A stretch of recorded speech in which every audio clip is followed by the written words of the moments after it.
Bakit nga ba binabaha ang bundok? Ang south side ng Upper San Pedro na dapat sana'y ligtas mula sa baha ay palaging nalulunod tuwing umuulan. Ano ang dahilan ng paulit-ulit na pagbaha at bakit tila walang solusyon?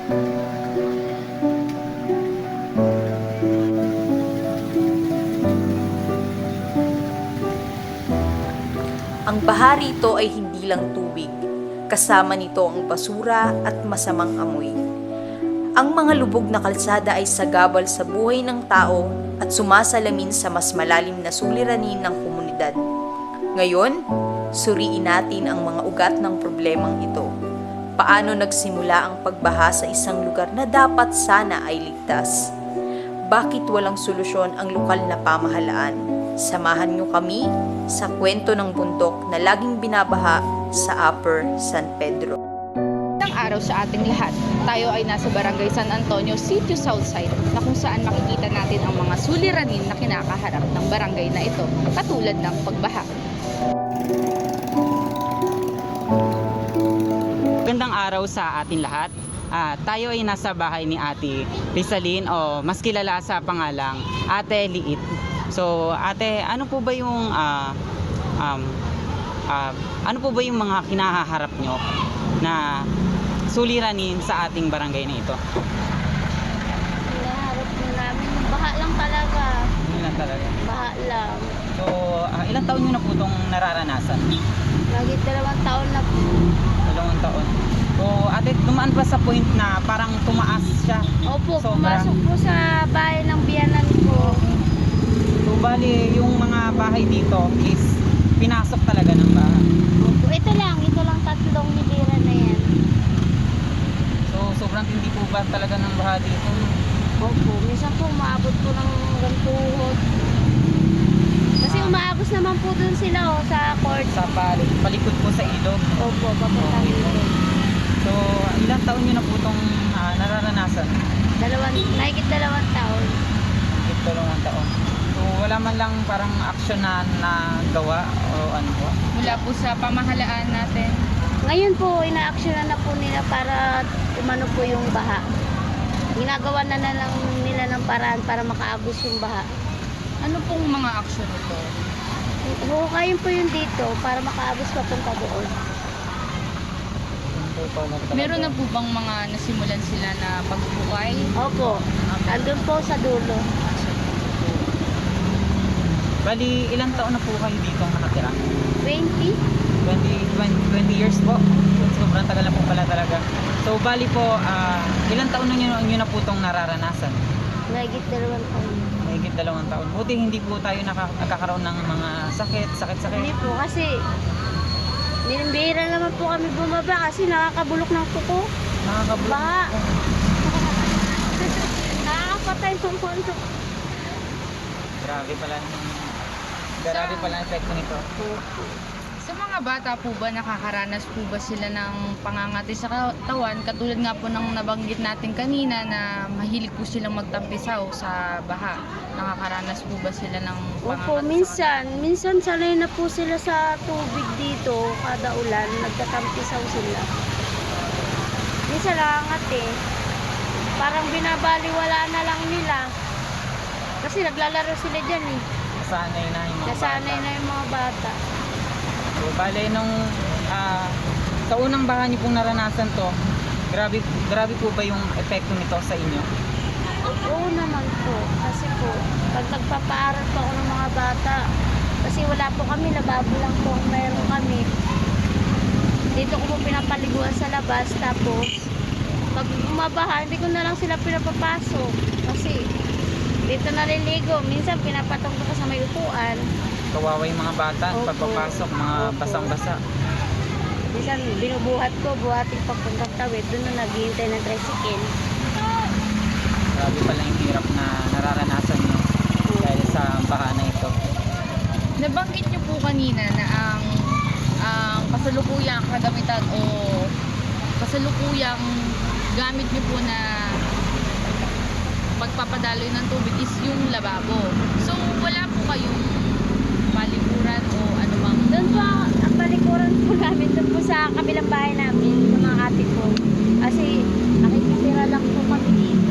bali po, dito po kayo natutulog, tapos dun po kayo gagamit ng CR. Naliligo. Opo. Yung mga bata dito na. Kasi mahirap magtawid-tawid eh. Yung sa lababo po, yung tubo po noon, saan po ang labasan? Yun po sa likod ng 360 kasi may inabang po sila dyan na parang tubo para makagos yung tubig namin sa taas. Pero hindi po makikita rito, nasa likod. Okay, nasa likod. So bali ate, yung likod nyo po, di ba, is nasabi nyo po na parang may tinayong gusali po na Opo. company po. Opo. So pader na po ba talaga yan? Opo. Yung likod. So bali po yung irigasyon nyo po talaga is papunta po dun sa Sa warehouse. warehouse. So gaano po kalaki yung pinaka ano? Ganito lang kalaki yan. Sobrang liit po pala talaga. So bali lahat po ng bahay dito is nakakonekta po dun sa Ay, hindi maliit po. na ano. Kami lang po. Ay kanya-kanya po kayo. Kami lang po. Ay, hindi ko po alam sa mga kapitbahay po namin. So bali ate, yung PVC po na yon is konektado po sa bahay niyo, no? Opo. So hindi naman po kayo nagkakaroon ng aberya pagdating po sa ano. Hindi po. Kasi ako lang po nakakulit. Pero alam po yun ang pinaka ano Opo. dito.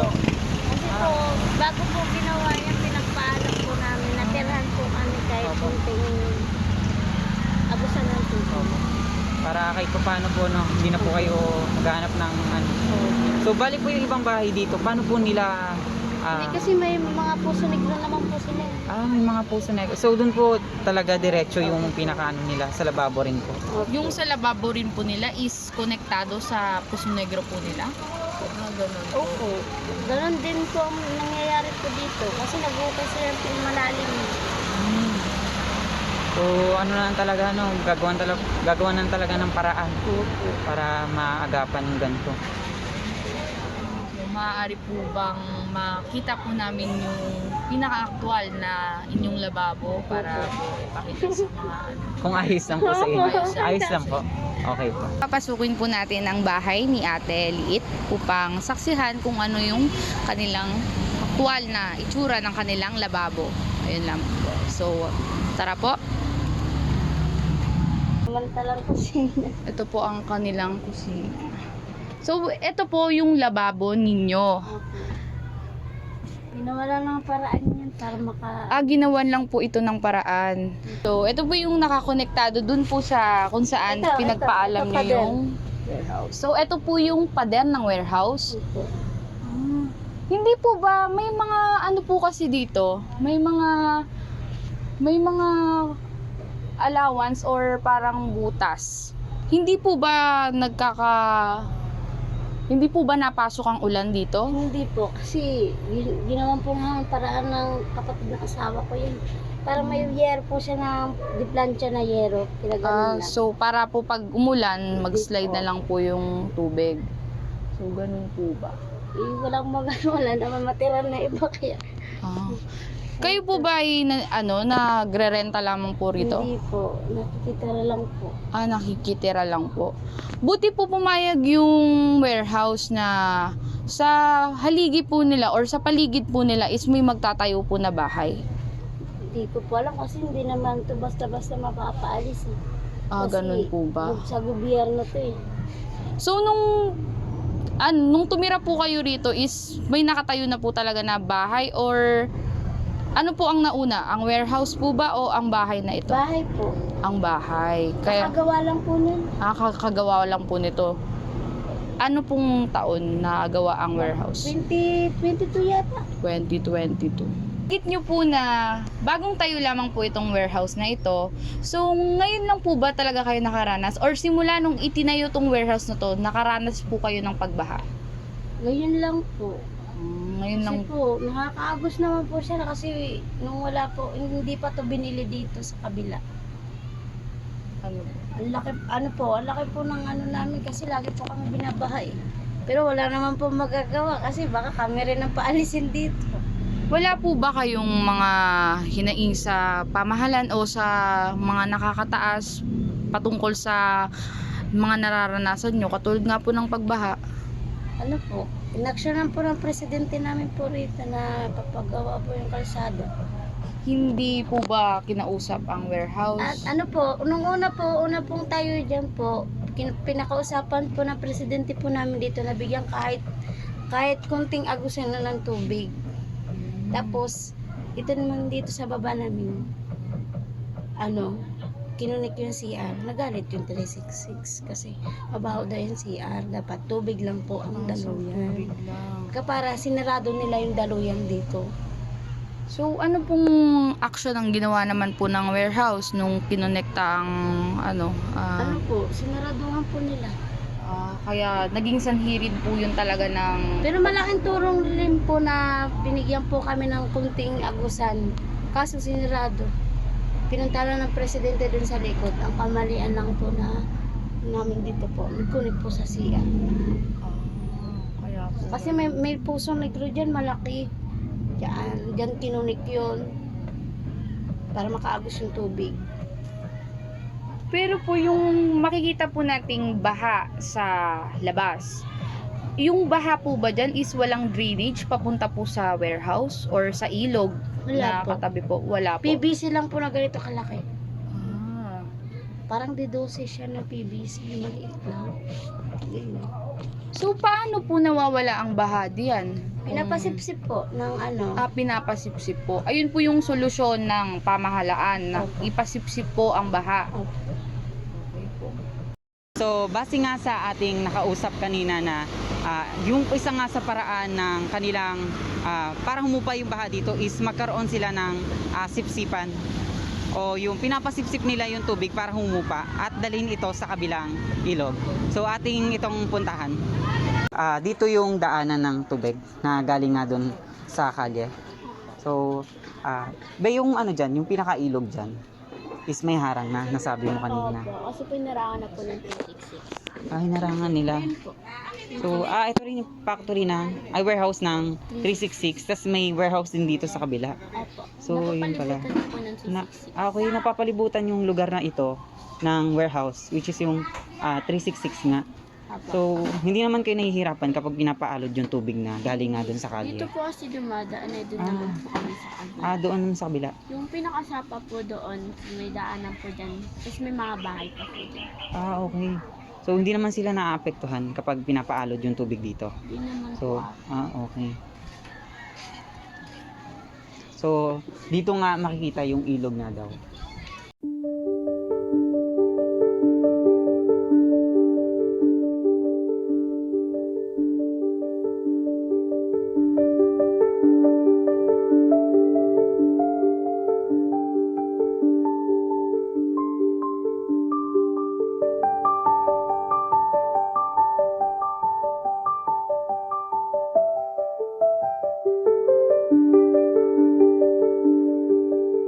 Base nga sa nakausap nga natin kanina na dito nga yung hangganan ng pagdaloy nga ng kinukuha nilang tubig doon na nagmula nga doon sa baha. So hanggang dito siya. So yung lugar dito is hinarangan na nila ng pader. Galing nga daw yan sa warehouse nga ng 366 daw. So ayun nga.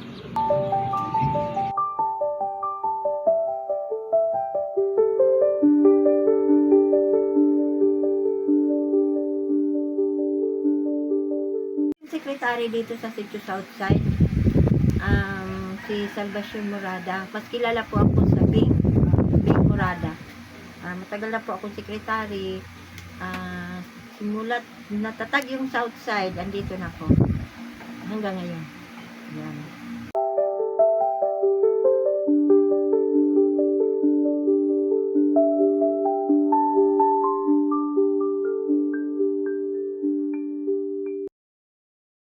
Hello, Nay. Magandang umaga po. Meron po kaming mga ilang katanungan po. Unang-una po, kung may pagkakataon po ba kayo na makausap ang pinakamataas na opisyalis po dito sa lugar po ninyo, ano po ba yung maisasabi niyo po sa kanya about po sa mga nangyayari po or mga problema po ng lugar na ito? Yung hinaing lang namin dito, yung baha dyan. Yung Yun baha lang lang yun. po. Wala na po kayo iba pong nakitang mga... Wala naman, kasi yan lang ang problema namin yung baha kasi nga nata-traffic. Opo. Tapos, syempre, nagrereklamo yung mga dumadaan. Kasi nga dahil dyan sa baha, wala daw kami nagagawang solusyon.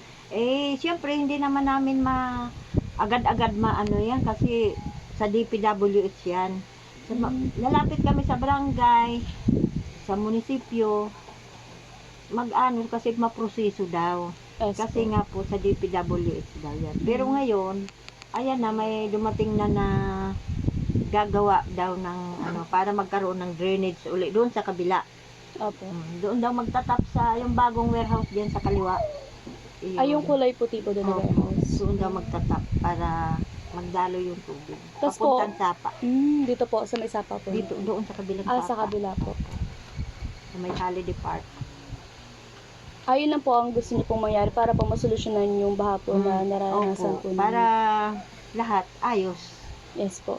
So, di ba po, Anay, nagkakaroon po kayo ng pagbaha dito. Yung mga bata po ba, wala naman po bang naikasong may mga sakit po, tulad po ng leptospirosis? Sa awa ng Diyos, wala naman. Mhm. Kahit dyan sila lumulubog, Opo. naglalangoy, wala naman. Opo. Ilang buwan na yung baha, wala naman.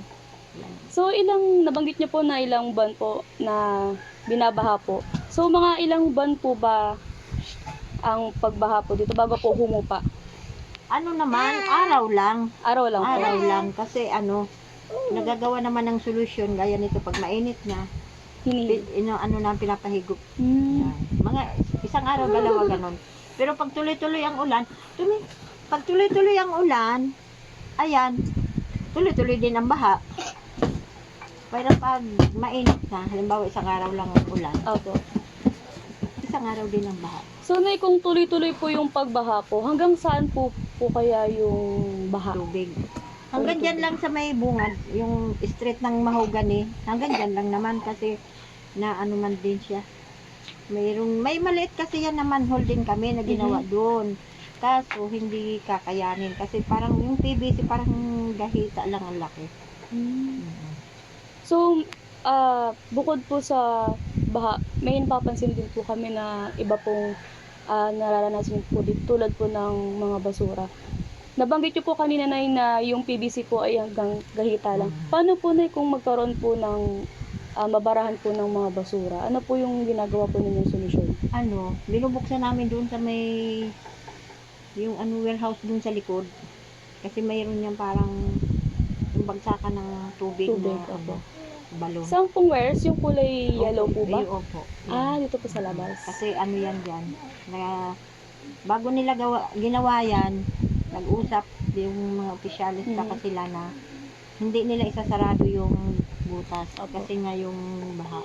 Pumayag naman sila. Kaya pag medyo hindi naagos yung tubig, napunta doon yung presidente namin para buksan yung inaano nila ng buwan para umagos. So, binubuksan, ibig sabihin po na yung nakasarado po yun. Sinasarado yung, parang, di ba sa kalsada parang may manhole na gano'n? Yes po. Tapos tinatakpan. Yun, parang gano'n. Okay po. Maraming salamat po, Nay. Sige. Sa South Side, patuloy na hinaharap ng mga residente ang mga suliranin ng basura at pagbaha, kasama ang mga epekto nito tulad ng sakit at trapiko. Ayon sa isang residente, nasanay na sila sa ganitong sitwasyon. Maaaring dulot ng kakulangan ng solusyon o ang pagtanggap sa kanilang kalagayan. Bagamat may mga drainage systems, madalas itong barado at hindi epektibo. Ngayon, ang lokal na pamahalaan ay nag-i-introduce ng bagong drainage systems at pansamantalang solusyon gamit ang mga kagamitan sa panghigop ng tubig. Ngunit nagdudulot ito ng bagong problema dahil ang mga daanan ng tubig ay dumadaan sa mga bahay na nagiging sanhi ng patuloy na pagbasa ng lupa. Habang may panganib sa pagguho ng lupa, nananatiling matatag at puno ng pag-asa ang komunidad. Ang kwento ng Southside ay hindi lamang tungkol sa mga suliranin, kundi pati na rin sa lakas ng loob ng mga tao. Sa kanilang sama-samang pagsisikap, maaring makamit ang tunay na pagbabago.